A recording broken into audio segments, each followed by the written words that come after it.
Perfect, and we are live. So hello everyone, welcome very much to Marketing 25's Adapt and Emerge webinar series. This is the third part of our series. Today's going to be focused on trends and research. We have some great panelists that are going to be talking with you today. Robert Burns will be doing the introduction in just a moment. Just to give you a brief overview of navigation related to the webinar, what you'll see on the bottom of your screen is a Q&A button. Just click on that Q&A button, ask any questions. We'll be able to answer those live during the Q&A.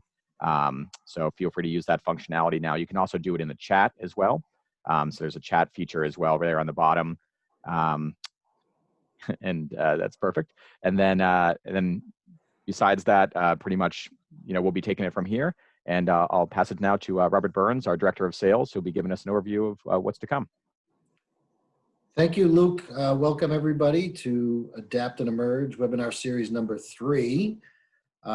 Today, I have the privilege to introduce our presenters. Again, we have Mr. Mike Anderson, Sales Enablement Manager at CMG.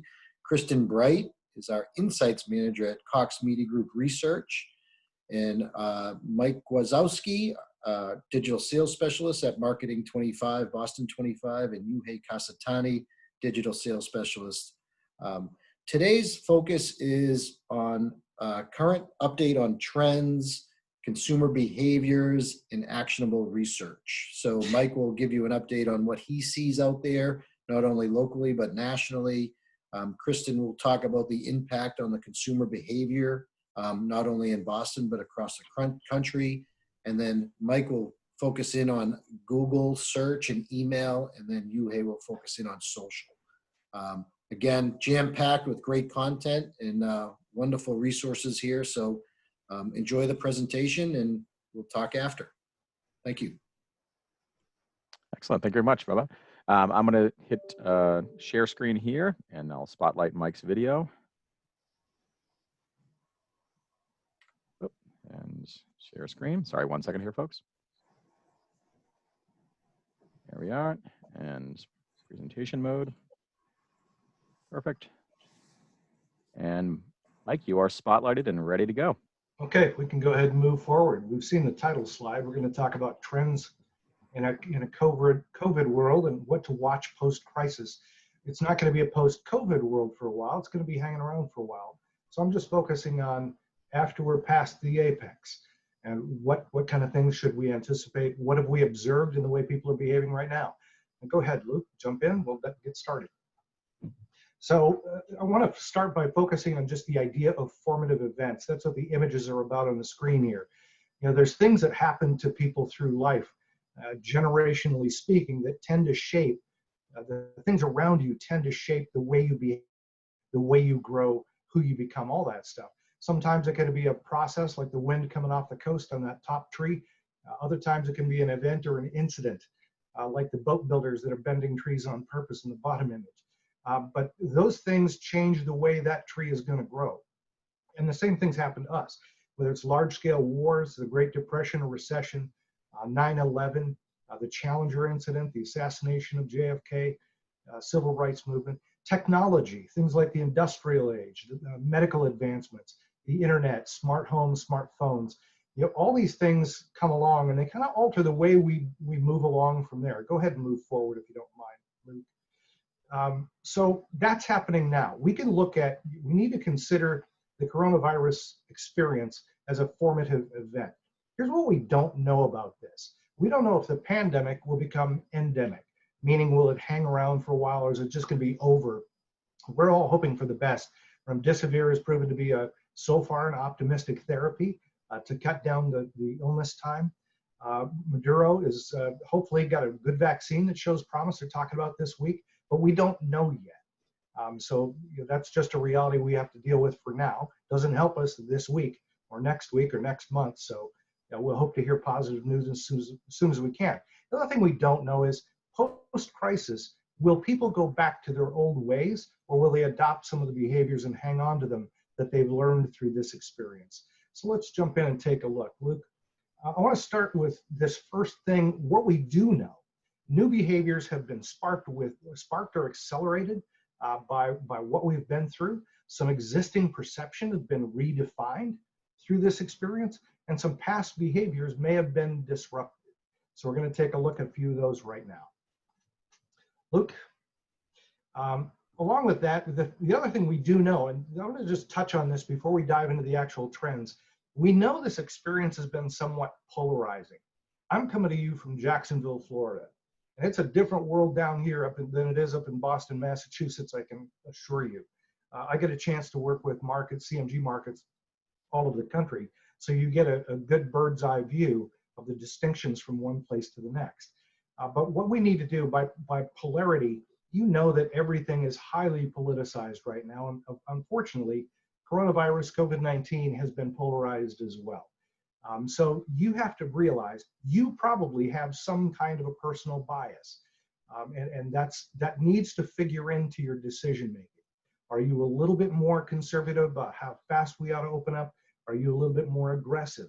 You know, the consumers that you serve or that you aspire to serve have developed their own opinions too, and you have to take those opinions and perspectives into account and make sure that you're talking with folks in a manner that they want to be talked to. So we're going to dive into the trends, but what I want to make clear is none of these are predictions. None of us has a crystal ball. They're just observations that kind of give us a range of possibilities about where we're going to go from here. So let's get started. First off, I want to talk about moving from just in time to just in case. You know, we had this big push for hand sanitizer, toilet paper. You've heard about shortages of beef, poultry, and pork. There was a time not that long ago, you could just stop at the store anytime you wanted and grab whatever you needed, or anything you thought you might want. You could order on Amazon Prime and have it the next day. We had an on-demand mindset. And I think that one of the things that this has shown us, the COVID-19 experience, is that we have to go from just in time to just in case. Don't be surprised if folks want to take advantage of an occasional stock up sale. Make sure that, especially where essential supplies are concerned, that they want to have some stuff on hand. They want to keep the pantry full. That's something I'm thinking about if I'm running a business. Even in the Northeast right now, we're kind of used to this. Down south, where there's hurricanes coming by from time to time, you're used to it during winter weather up in Massachusetts. So expect that people could be a little bit more eager to stock up. Now, next, let's take a look at the waiting game. There's a term called agoraphobia. It means being a little bit timid about entering crowded spaces, or timid about leaving one's home, or a little fearful of entering places from which escape might be a little bit difficult. Don't be surprised if you hear a little bit more about that as a side effect of post-COVID-19. And because of the polarity we talked about just a few minutes ago, your customers might not be real vocal or conspicuous about that anxiety if they have it. So if you're thinking about this, you want to just take a look at your operation from the perspective of your customer. Is there anywhere where they're going to have to feel like they have to line up, or that somebody can get a little too close into their personal space? What can you do to mitigate crowds and wait times? Think about that from the perspective of the consumer. And this isn't real complicated. This is no different really than the way airlines typically board an airplane, or the way you have to call ahead for a tea time before you go play golf. Just how can we gate and make sure that we're handling a volume of people in a way that everybody can be served and everybody can be comfortable. Next, we're going to talk about how we've redefined our sense of time. Remember how you couldn't possibly fit one more thing into your busy schedule. You had traffic you had to sit through. You were slammed at the office. You were already busy people. And then all of a sudden, you had to add teacher or school administrator to that role. You had to work from home. Just when you thought you couldn't fit one more thing into your schedule, COVID-19 came along and said, watch what I'm going to do to your schedule. And they basically blew it up. The reason that's important to you, and what you need to think about, the implication here, is that when your routine has been broken, you tend to reorganize and regroup by focusing on the priorities that matter most. You don't just go back to the old Rolodex mentality, the old daytimer schedule that you might have played.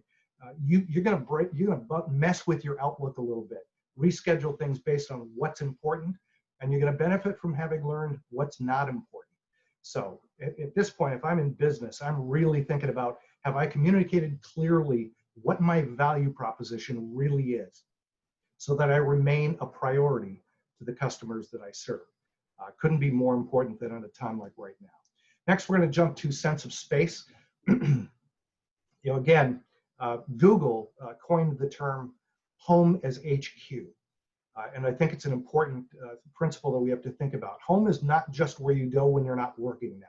For a lot of folks, it's where they go to work. It's where the kids go to school. It's where you hang out after work and school. So it's become a big priority. Anything your company, your product line, your service line, anything you can do to enrich life at home could be really helpful right now. If you can help break the monotony, freshen things up a little bit. Home improvements, great time to be selling home improvements, home furnishings, anything that makes better use of the space that we have, given the wider set of functions we expect our house to serve right now. So that's important. Scan your product and service line. How could you make that life better? Now we're going to talk about how work has changed. At this writing, May 19th, roughly 36 million people are recently unemployed. Not all of them are going to return to the jobs that they have. And for those that are still working, many are working under dramatically different circumstances than they're accustomed to. So work life just simply involves a great deal of adaptation, reinvention, the ability to improvise. As you scan your product and service line for your company, what are the things you offer that create time and productivity efficiency, even if that workplace is in the home? Think like the consumer. If you had a business to run, which you do, and you're running that out of your home, which many of you are, even if you're just living out of a briefcase, what do you offer that could be a part of that essential work from home toolkit? That's going to be important. A lot of folks are not necessarily just going back to the office when this is over. So next, let's talk about the way more people are likely to be concerned with value. As we mentioned just a minute ago, with so many people either unemployed or looking for a new position or new relevance in their current job, if you've lost your job, or even if you felt like you're at risk of losing your job, it's smart to anticipate that people are thinking that way, and that many of them have entered kind of a period of relative austerity or pragmatism. That doesn't mean cheap. It means having a rationale or expecting a purchase to actually add value to your life. Again, that speaks to making sure your value proposition is abundantly clear. I'm not going to do this because it's something I've always done. I'm not going to buy something necessarily for a while just to show off for the neighbors. Conspicuous consumption kind of behind us for a little while.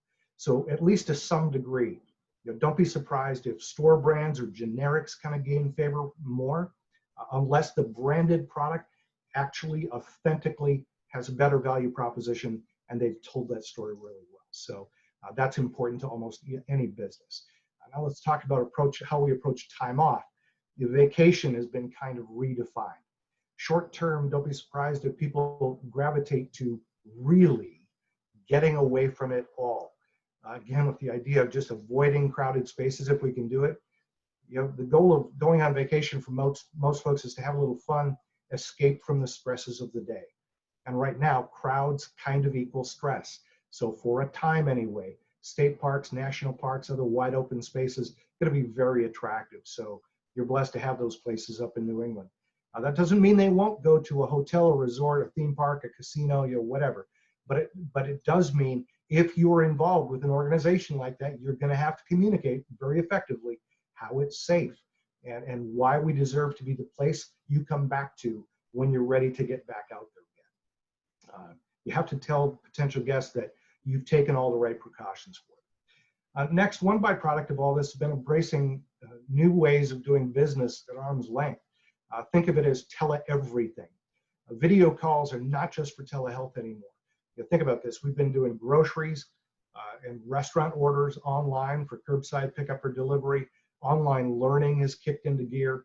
Law firms are meeting with clients, they're meeting face-to-face, but not in the same space. The way we buy cars, much of it has moved online. So more people will want at least a substantial share of that purchase process to happen online, again, to diminish the time they're spending out there doing that kind of thing. So you might just ask yourself, are you ready to do a FaceTime meeting or a Zoom meeting or a Skype call or whatever, to kind of accelerate the in-person activity that might be required to do business with your company. Next, and closely related, a general decline in retail foot traffic. I don't mean retail's dead. That's not the point. But we knew going into COVID-19 that there was some retail in trouble. And since this has been underway, bankruptcy filings by Neiman Marcus, JCPenney, Modell Sporting Goods, Paparoos, Pier 1, that tells you that retail foot traffic was already feeling a pinch. This did not help that. So the implications for any other retailer is that it's not just location, location, location now. Now you have to think in terms of what makes you special and worth the trip in and of itself. Instead of location, location, location, it's what can you do to be the destination? What can you do to be sought out? What do you offer? Products or services or purchase experiences that make it worth the trip? And making sure that you're highlighting that, making clear. There's going to be a lot of dark storefront windows out there. So you can't just expect there's going to be traffic happening by your place, and maybe you can catch some of that. You're going to have people seek you out. So creating that value prop again and telling the story well is going to be critical. Next, the way we're moving around is also experiencing some change. One of the observations I've heard that I thought was just a really good, clean way of saying is that we're kind of at the end of easy human movement, at least for a while. We had this era of abundant and inexpensive transportation alternatives. Jump on a plane, get across the country, whatever. When will people feel comfortable just climbing into a packed airplane or a train or a subway car? This impacts a lot of things, not just transportation. If I'm somebody that may have, let's think about a car dealership, for example. Now you're in contention again and competing with mass transit again. There's folks that really love the idea of mass transit, but they might have an open mind about owning a car again, even if it means dealing with Boston traffic, just because they control the cocoon that they spend that commute time in. So that's something to kind of think about. Let's also touch on a little bit of another change about how this might feel odd for some folks. Next, we're going to go to the sense of awkward adaptation people are going to feel. You're going to be telling people how to move through your store. In some cases, there's tape on the floors that say this aisle is one way. Here's the social distancing markers, all those things. It's going to be kind of awkward and clumsy for a while, unnatural. So it's going to be important to communicate very clearly what steps you're taking, why you're taking them, and how your operation strives to keep people safe as they migrate through the store. That's going to be really important, because if people feel like they're dumb, they don't know what's going on, they feel silly because they don't have a command of how this works, that's going to be a turnoff, and they're just going to avoid those experiences. So in addition to your on-air and online marketing, your in-store signage is going to be critical. And this is going to be really important. Before they get there, you need to communicate those practices too. We would love to be able to help you with that. So there you go. Next, and this is one of my favorites, we have redefined what the meaning of the word essential is. I love this.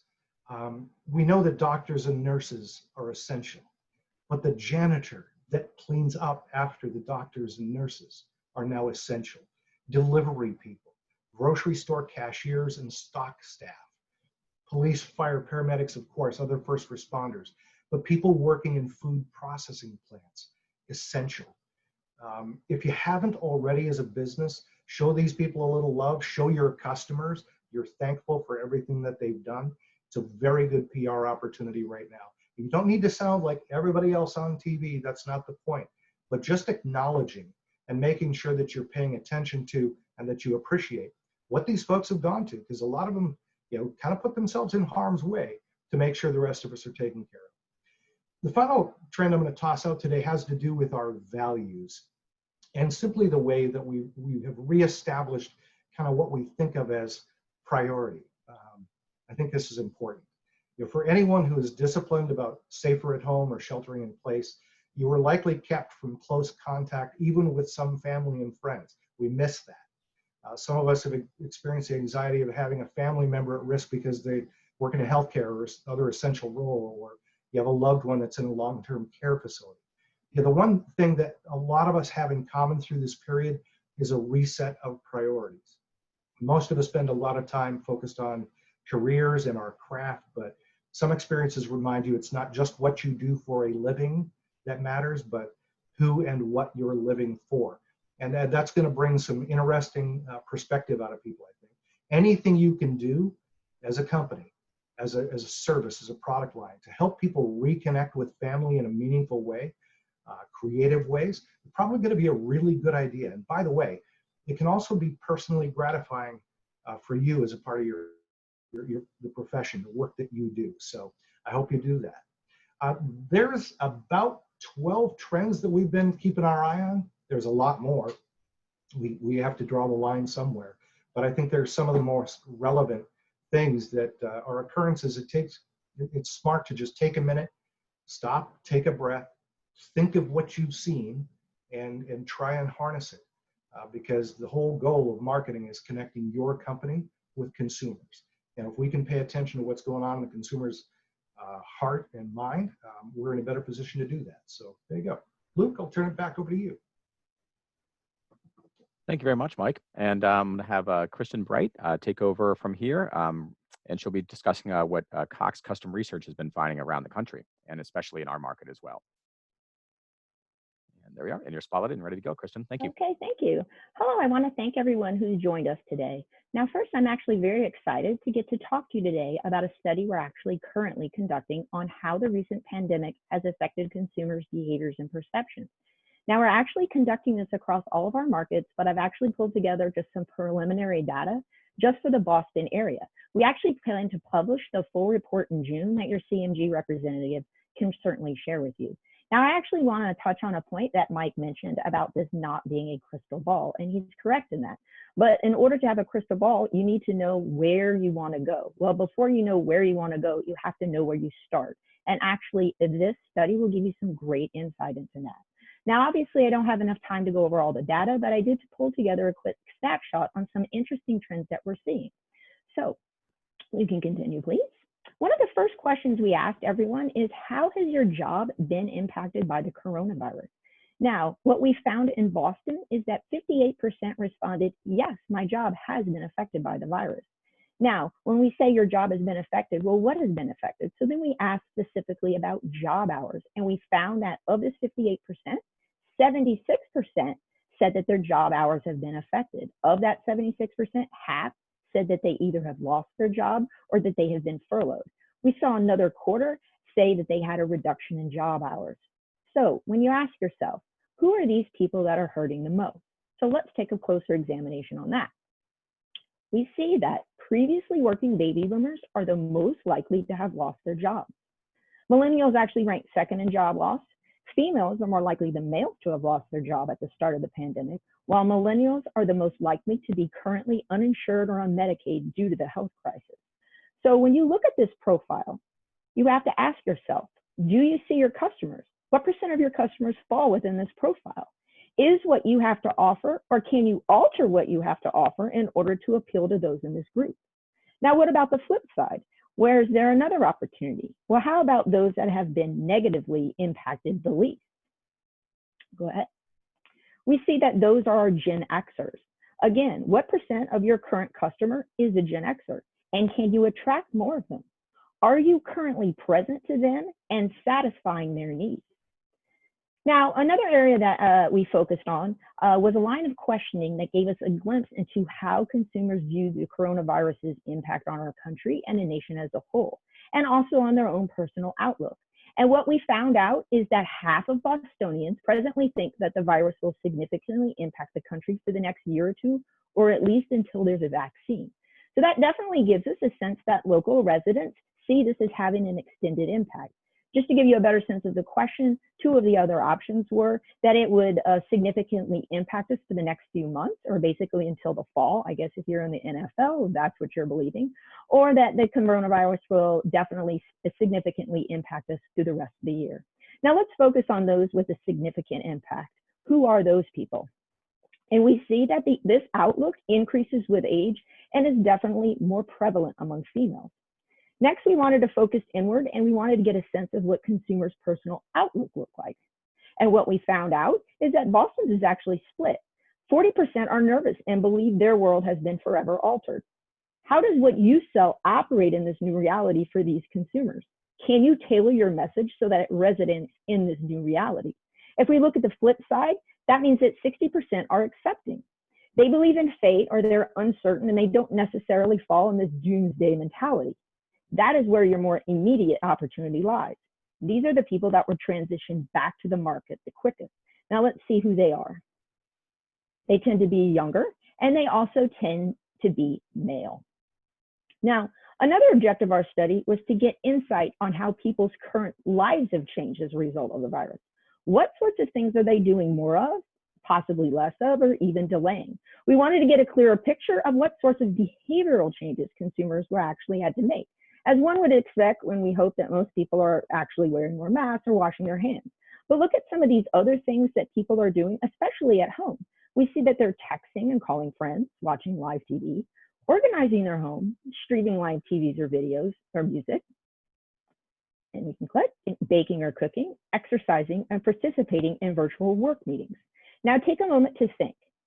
How does what you sell play a role in this new environment? How are you facilitating this new everyday routine in regards to social distancing or contactless delivery? Now, maybe you offer higher education classes. How does online learning environment fit into this new lifestyle? If you're a local higher education institution, how are you now competing? Are you competing with these out-of-state colleges or universities? Has your competition zone just increased 1,000-fold? What is going to differentiate you now from that competition? Maybe you offer health, fitness, or beauty products. Maybe you're a gym owner. Is there a way for you to bring the gym to their home? Now, yes, people will eventually return to work, but that doesn't mean that these new behavioral patterns will automatically change. In fact, there are a lot of psychologists who believe that consumers have really started to like these changes. They sort of seem like, hey, this is a good work-life balance. So this not only affects your consumers, but it also affects your employees. How will you attract and keep your skilled workers? Without a doubt, we know that the virus affected how you sell your products, but it also affects your labor force. So don't forget about that side of your business model, as you may have to adapt to that as well. Okay, now let's look at what Bostonians have delayed. Okay, what do you think the number one activity is? Well, I'll say that it's actually not travel plans. It's, go ahead, doctor visits. Now, I know you realize that's probably not too shocking, but think for a moment. People talk about all this pent-up demand, but if I'm delaying my doctor's routine appointment when I go in, it's not like I'm going to go to the doctor twice. So that demand is lost. That means, how do I get potential patients back sooner? Do you offer maybe telemedicine services that Mike talked about? Well, when restrictions are lifted, how are you going to address patient comfort levels in order to get them back? These are several things that you need to think about. So let's look at those top two actions that have been delayed. Now, again, many of the same questions apply to elective surgery as they do to routine doctor's visits, because elective surgery by definition is elective. But if you're an orthopedist, that you know that people can put off pain for quite a while, is there a way to help alleviate pain maybe at the patient's house? Could you have a physician maybe in the practice making house calls where they could evaluate patients or maybe administer cortisone shots?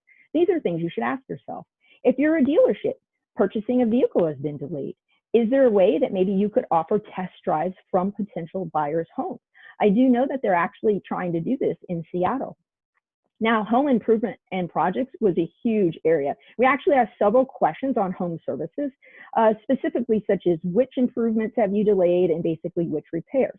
Unfortunately, I don't have enough time to get in all of those, but definitely lean on your CMG representative.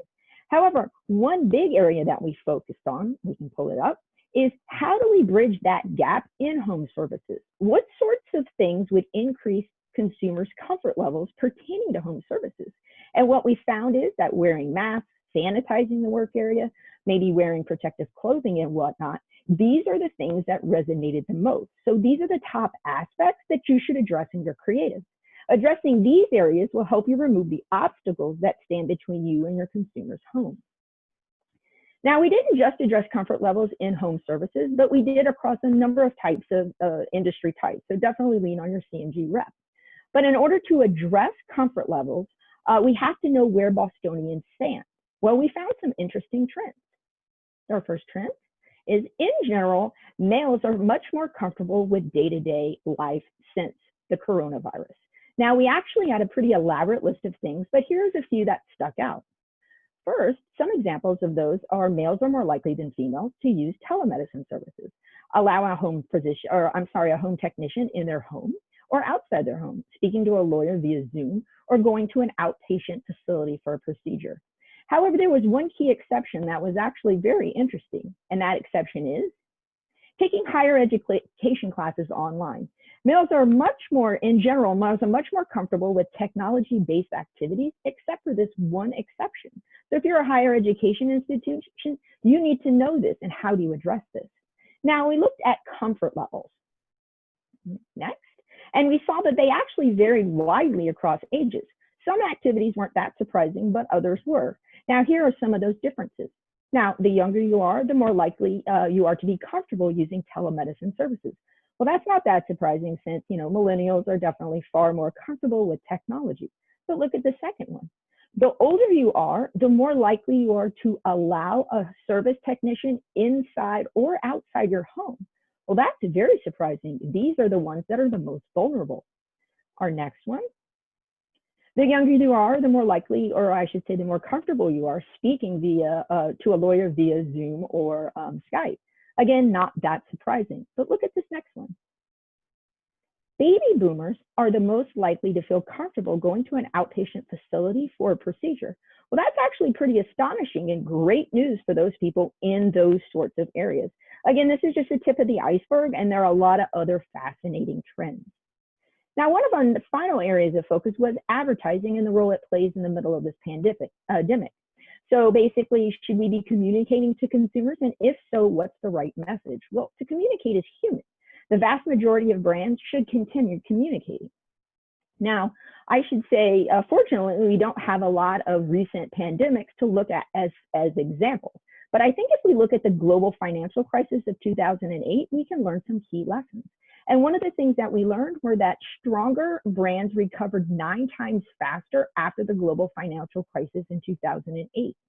Another trend was that a suspension of advertising of 6 months or more can have a detrimental effect on brand health. So you say to yourself, now what? Well, what's the right message? Well, the first thing we suggest you do is listen, then think, then craft your message. In our survey, we did ask consumers about the importance of advertisers addressing the virus. And we found that 78% do think it's very important that they address or speak about the pandemic. So you're asking yourself, well, what does that really mean? Can I still use my current ad campaign? How much should I reference the pandemic? Well, for one thing, the basics don't change. You want to communicate value. Again, what differentiates you from the competition? You just heard Mike talk about that ad nauseum. So the second thing you want to do is you want to use your creatives to showcase showcase your support, but definitely don't overuse the virus in your messaging. Otherwise, you might end up on one of those montages on YouTube where every company uses the same cliches in these uncertain times, or we're all in this together. And you definitely do not want to get the proverbial eye roll when they see your creative.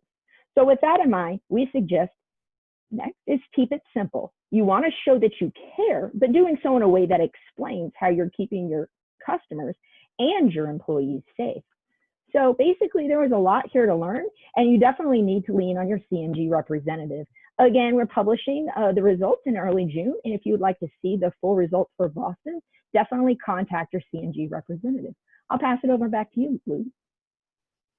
Excellent. Well, thank you very much, Kristen. We're really looking forward to the full rollout.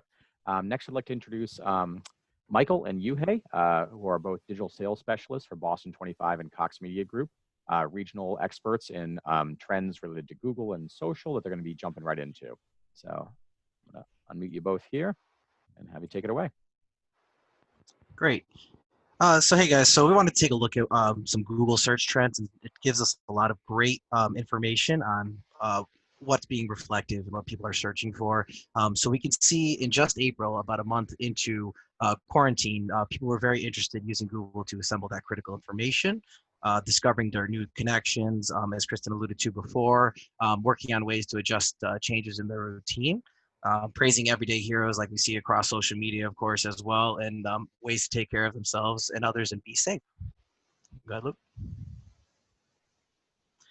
So just a month later now, last week into May, we can see that a lot of those searches have kind of shifted away from gaining some of that knowledge, that information, seeing, exactly how the nature of the beast is, to more of, okay, we've been through this for 2 months. Some states are reopening. We're seeing some other countries reopening, and not only the reopening piece, but people are looking for ways to entertain themselves, go on with life in a new way, that also has to deal with COVID-19. So you're seeing a variation of search interest. This 3-stage plan to reopen in Australia that was last week saw a huge lift because people are seeing that the numbers are good. They're flattening the curve. So what does that mean to reopen? What business can reopen? So they're already trying to get ahead and really think of what they can do past that. A huge breakout in sneeze guards. Obviously, this time last year, sneeze guards weren't nearly as interested as they are now because they're so crucial and important to businesses, that you see a huge breakout, not only in America, but worldwide for sneeze guards for office is a breakout search. You could see there's other searches that aren't too different than they happen in April, where people are still interested in things like Disney Plus. When does Hamilton come to that? Some more at-home entertainment to continue, with the quarantine, not knowing what's going ahead. Same thing with Twitter jobs, but even in South Africa, people are looking to return to church. So you could see the shift in only a month of quarantine, that people are still very much concerned and are interested in the process of how we go back to reopen. But there is a push for continuing back to some sort of normalcy as well. And go ahead, Luke. So Google Trends and thinkwithgoogle.com have some great insights. They give you exact searches for questions. And now you could see, again, people are searching for those questions. Is flying safe with coronavirus? How many people die with the flu? So they're pushing past, and now you're starting to see a shift again. Will schools reopen in the fall 2020? People and consumers are really looking kind of for answers to those next steps. There is a big push for, finding some sense of normalcy, some sense of regular life going ahead with coronavirus, more so than maybe necessarily looking for a cure, but trying to just have some sense of normalcy through all of this. And it gives them really great information on their consumer habits, and it gives you great information on where they're looking ahead and maybe where they're looking to make purchases as well. Go ahead, Luke. So one thing really interesting, obviously, now that it's May and it's starting to warm up, and then the Northeast and everything, you're going to see golf accessories and everything related to golf increase. That's normal. Doesn't matter if there's obviously a pandemic going on. When you look a little deeper, you can see the certain queries. Now you're seeing golf bag accessories. People are looking for push carts. At this time, more so, people are looking for bags. They're looking for clubs. They're looking for balls. They're looking for anything related to golf. But seeing such a huge push and interest for push carts, as you can see, people are looking for any way to be able to do those normal activities through COVID, through those new restrictions. And so it's interesting to see a shift away. So maybe a lot of these golf producers are going to be working on getting sales for golf push carts. There's going to be more manufacturing trying to get more of these push carts. There probably will be, with more of a demand, you're going to see more higher priced push carts. So it's really great to kind of look into these Google Trends and see, especially the retail section, kind of what's going on.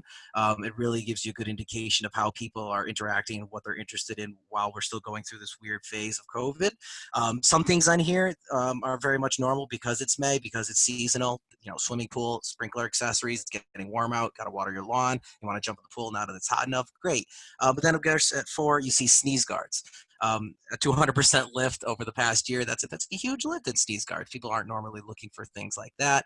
But in today's day and age, they want to be able to reopen, their outdoor restaurants. They want to be able to do some type of things to have people come back into retail, and putting things in the office like sneeze guards might make it so you can have a few more people. You can do a few more things. You can service a few more customers. So you could see that shift from just a month in April. People are trying to figure out, all right, what is this beast? What's going on? What are we doing to tackle it? To, okay, we know that we're going to be in this for a while. How do we adapt and emerge and come through that? Yep, I got the title in there. That was great. And how do we keep going and go through this? So it's very interesting. This is updated daily on Think with Google and the Google Trends. So it definitely provides a good retail indication of what people are searching for, and can really provide a great lift for businesses. All right, Luke. And as Kristen mentioned before, at-home activities are changing. And the one stat I really want to highlight was 46% more people are increasing use of social media. And like at Facebook, like specifically, they've said that they've seen 70% increase in their usage on their platform, and also 34% of more people are increasing their amount of online shopping as retails are moving into that online space. Next slide, please, Luke.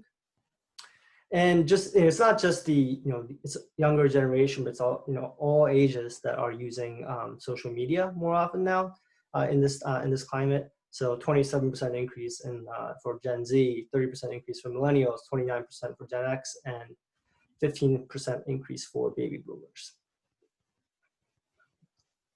And I've been listening to a lot of podcasts and like reading articles on how businesses should really be responding right now. And the common theme that I've been getting is the way brands deal with the crisis now may influence their consumers in the future. So really, advertisers should be looking through the lens of brand purpose to ensure that any activity at this time that they do, isn't perceived as profiteering, but they're actually contributing to the bigger battle that the society is going through right now.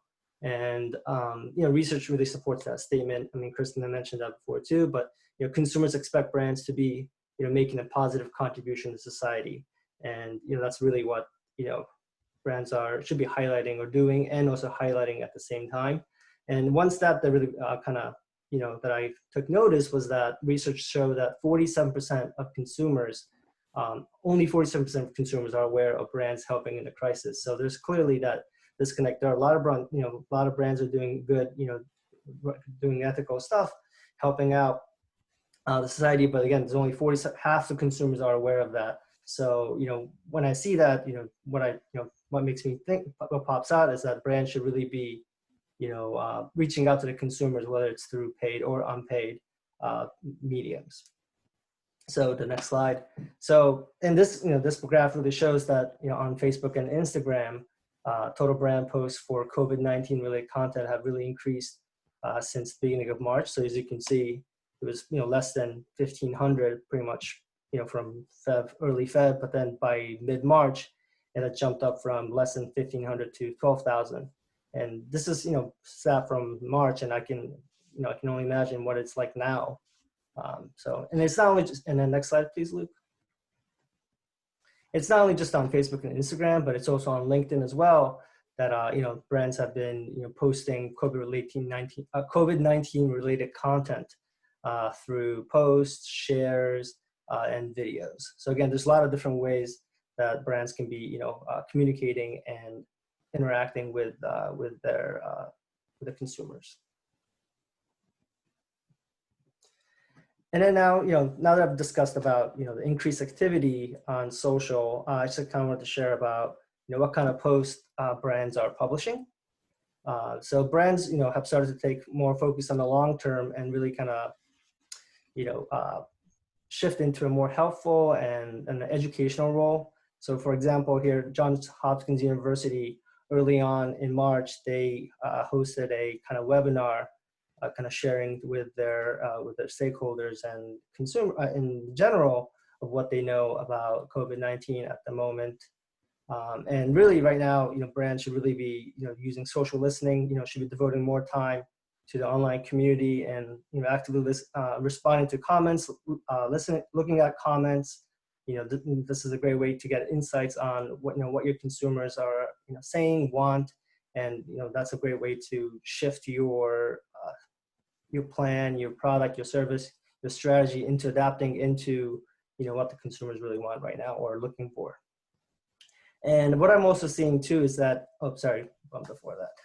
What I'm seeing is like executives are, taking action on social media platforms. So C-level executives are reaching out to the stakeholders, again, not just to consumers, but to their employees too, kind of sharing their voice.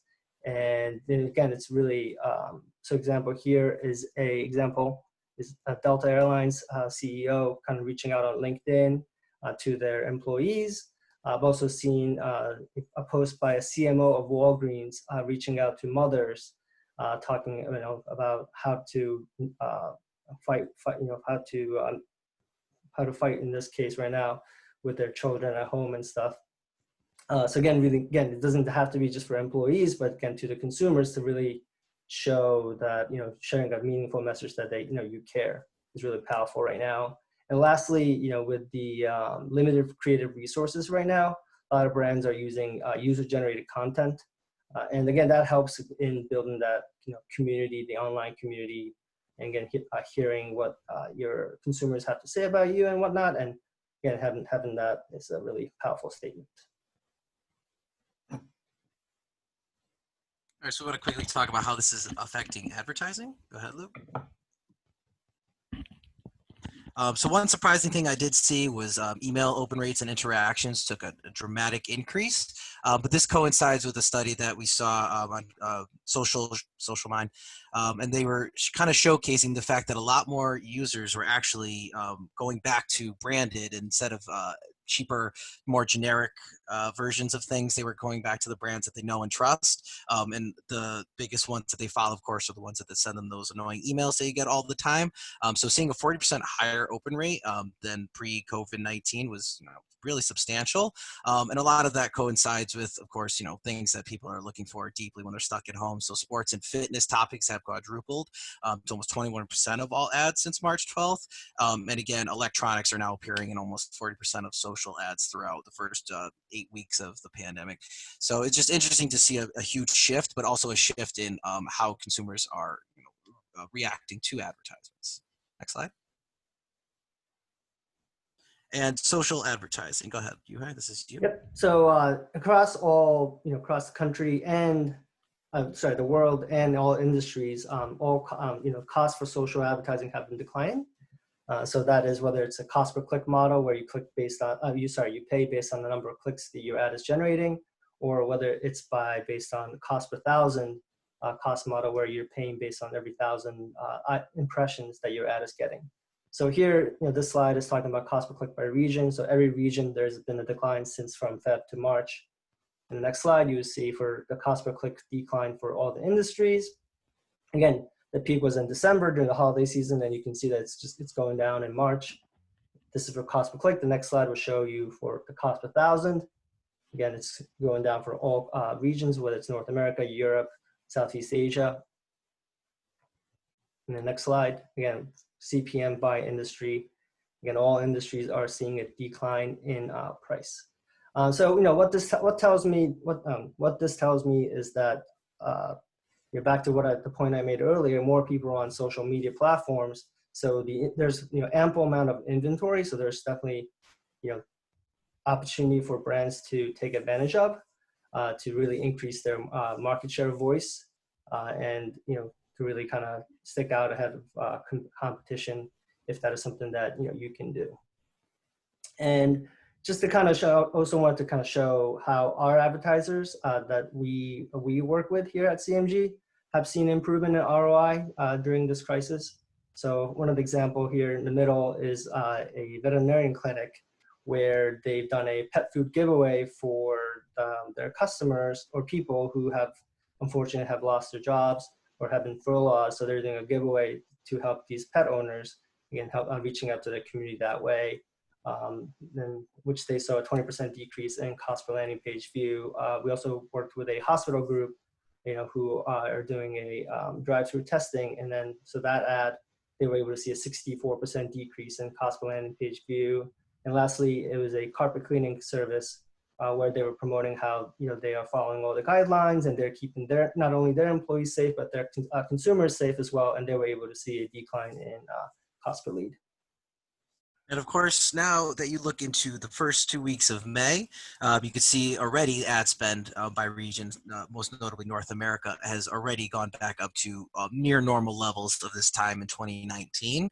And of course, a lot of businesses and companies understand things like this. They look back to the recession in 2008 and see this is an opportune time, and they already take advantage of that, where you can see on average spending on social ads increased by 32% just going from middle of April into May.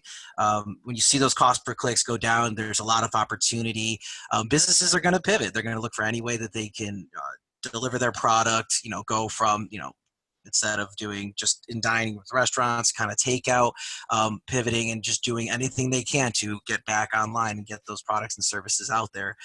So you can already see that the ad spends are going up and going back to what they normally typically do. All right, Luke.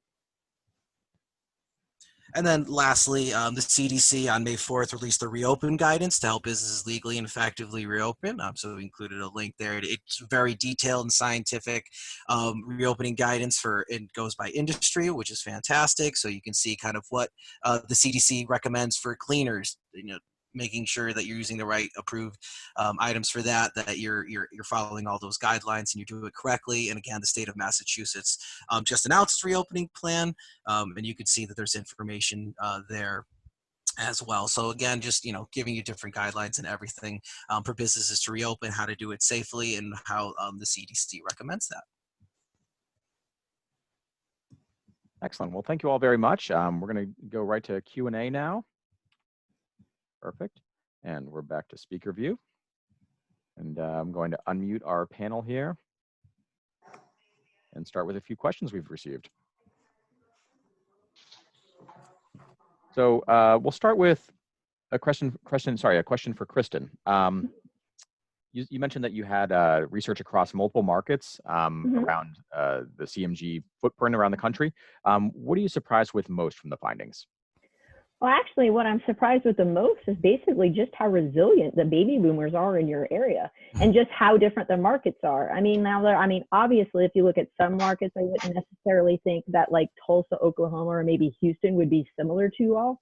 But we did actually look at Seattle, and you ask why Seattle? Well, Seattle is a very highly educated area and higher income area, much, just definitely much like Boston. But one of the key similarities is it was actually ground zero for this pandemic. So a lot of the restrictions and whatnot for your area and their area were, quite extreme or very similar. And so you would expect comfort ages, or at least I would, to basically those who are the most vulnerable, you would expect them to be far more apprehensive to go to either doctor's visits, elective surgery, or even a car dealership. And we did actually find that in Seattle, but not at all in Boston. In fact, it was quite the opposite. Millennials seem much more apprehensive in the Boston area in a lot of these different areas. So this just goes to show you how you really need to look at it by market by market. I mean, it's great to look at national research, but anytime you can narrow your focus, it just makes it that much richer. And it's like I said, because you're talking about your consumers in your backyard. So again, I implore you, if you have the opportunity, definitely look at this research when we publish it in early June. Excellent. Thank you very much, Kristen. Mike, we have one for you. You covered a lot of trends today, but what are the trends you're most looking at, and what are the most important for someone who's trying to decide when and how to move forward? Two things. I would focus on what are they telling me as far as guidelines are concerned, from Governor Baker to local mayors. What am I hearing about what's going on, and when can I do this safely? And then just kind of reinforce the purpose behind research. Listen to your consumers. Make sure that you're hearing what's on their mind, what they're worried about, what they're apprehensive about, and speak to them in a way that they want to be talked to. Those are the most important trends you can pay attention to, regulatory and the people you want to try and make happy. Excellent. And just to let our attendees know, just feel free to type right into the chat there, or if you click right on the Q&A, we'll be able to see that live and answer those questions as well that we can add to our discussion here. And thank you very much for attending as well. It's been a great webinar. This will be a group question, kind of a difficult answer, I assume, but how can we best prepare for a phased reopen that isn't clearly defined with a clear timeline? Could you repeat that, Luke? How do you best prepare as a business for a phased reopen that isn't clearly defined with a clear timeline? It's a difficult question, but I don't know if we have an exact answer, but what would you be going through in terms of your planning?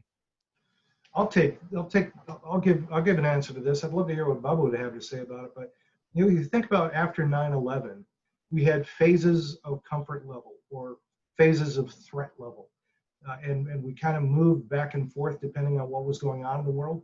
I think it'd be really smart when you're not sure where things are going to go, plan for 3 different contingencies.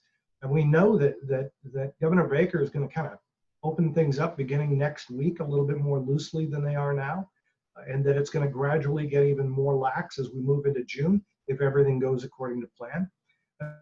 Our money is on planning as if everything goes according to plan and getting your enough now, from some of the material that Michael shared at the links with CDC and out of the state of Massachusetts, you kind of know what to anticipate. But based on the way this beast has behaved, I'd also come up with a plan B and a plan C, and just make sure that you're ready to go. If things go better than we planned and I can move a little faster, you don't be the last person to get aggressive in getting the consumer back into your place of business or getting that consumer activity going again, where somebody will steal your market share.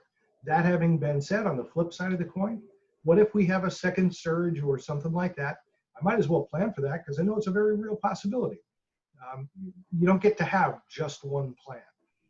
But I don't know if you disagree with that or agree with that or not, but No, I want to keep my options open.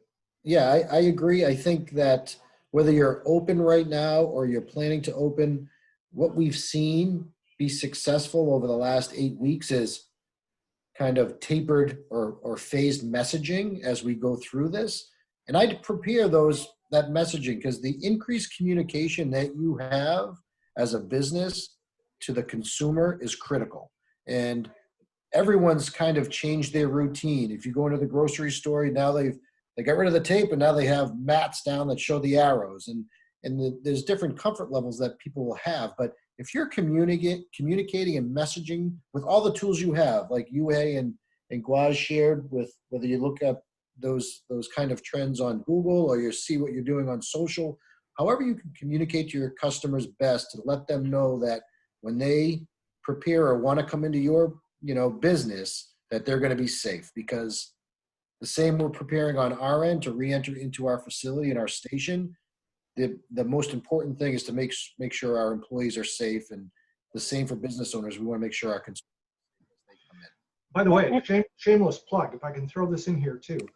The team at Marketing 25 has access to what we think of as an adaptive planning model, a way to help kind of thinking about what should we be doing, what should we be getting ready for. And that's something we're absolutely happy to help you with. So reach out to your CMG account manager at Marketing 25 and that's available to you. Sorry, Kristen, I interrupted. Yeah, no, I was just actually going to give a little bit more insight. I don't know if you all know, but we're actually headquartered in Atlanta, Georgia. So we were one of the first states to reopen. So we actually started phasing our opening in the end of April. So as a business owner, Mike talked about having 3 plans, and I really think that's actually very smart, because just talking amongst my own colleagues, so our office is located in the central of Atlanta. Now, we all live kind of on the outskirts. I live more in the northern end. Now, everyone on the northern end has been out. We've got a lot of different breweries. They're selling beer. People are out and about. And actually, it doesn't look that different from, if you had done this, 3 months from now, or what a normal, I should say, May looks like. However, there are different areas, just like in downtown Atlanta, which, that is still very closed off. And you also have different approaches. I mean, some of my colleagues, my husband actually works for UPS. So unfortunately, he's been going to work every day. So it's not like we've been real locked in. So maybe that probably, plays into some of my attitude. Like when restaurants open, we actually went in and sat down at a restaurant. I actually went to an Outback on Mother's Day. However, I have worked with a lot of other coworkers who are keeping themselves in. And it's not just because some people are older or have, maybe have a predisposition to things.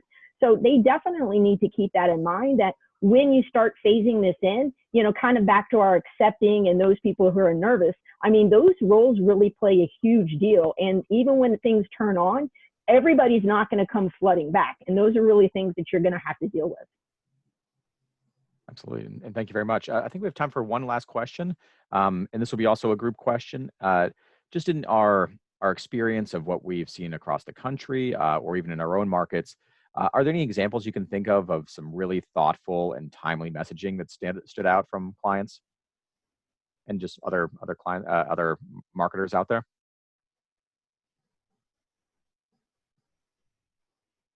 I would say we've had a few different customer clients request, how can we get involved community-wise to help support our brand and reach out to the community while they were shut down.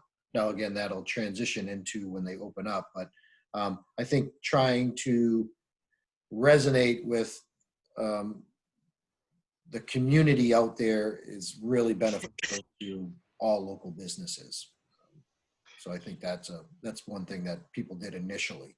But as things open up and they got to get back to business, then it's going to come back to ease of purchase, the comfort level of consumers. I'll give you an example. Sunday was my wife's birthday. She wanted some food. I went to this seafood restaurant down the street, called it in, pulled up. They said, listen, pull up to the parking spot number. They're all marked, numbered. Call us up. I'm at parking spot number 3. We'll bring out the food. I mean, as restaurants open up, the curbside and ease of comfort level to put, take that burden away from consumers is probably going to really help you kind of get through this challenging time. So I think that goes across all businesses. I would point out that we have a pretty substantial car dealership group in the central part of Florida. And it's really not just one thing, it's the combination of things. It's the online test drive, the virtual test drive, where they have somebody walk around the lot and show you the vehicles that are up for contention, what the dashboard layout kind of looks like differently or whatever, that you can have the test drive delivered to your home, or we can make an appointment with you. And by the way, when we step out of the vehicle, we're going to wipe down the steering wheel, wipe down the door handles, wipe down the shifter and the blinker, the windshield wiper knob, the radio, the dashboard, all that stuff, and just really be intuitive about what they think that consumers might be worried about. And that would be the one word, intuitive. What do I think people are concerned about right now, and how can I make sure to alleviate that to the best of my ability? The other thing is to look at what people have missed during this time. And I don't just mean, gosh, I wish I could go to a baseball game. It's also about, I have a graduate that maybe didn't get the ceremony that they had planned. We had a kind of an abbreviated Mother's Day where we couldn't get the big family together, the big family gathering like we had planned. Father's Day could be the same depending on how things go here. So what have we missed? Philanthropic causes. We have a couple of houses of worship in the Texas area that we've had people that get behind their house of worship and help them raise money, knowing that they haven't had the chance to have a congregation fill up the sanctuary. So they're trying to figure out how to make ends meet and keep money coming in. Same thing with humane societies. I mean, there's a lot of that kind of stuff going on. So anything you could do that is good for you, but also just plain good, is probably going to resonate with folks. Yeah, that's great. Like, anything that, any kind of post that allows them to maintain like relationships with consumers, to keep them top of mind when they are ready to buy. Like the example, like the vet clinic I showed you prior, but about like giving, free pet food for pet owners who've lost their job, or for a lot, again, helping out, reaching out to the community. Those are the kind of ads that really have resonated with me the most. Excellent. Well, thank you all very much. I really appreciate everyone's attendance to our third webinar of this series. All these webinars are on demand, so I'll be sending that link out to the folks that both attended and were not able to attend. But then we can also share that with anyone else in your business community that would that'd love to see that. Also be sharing the first and second webinar on demand as well too. So thank you all very much. I hope you have a great day, and that's it. So thank you. I'll talk to you soon. Thank you. Thank you.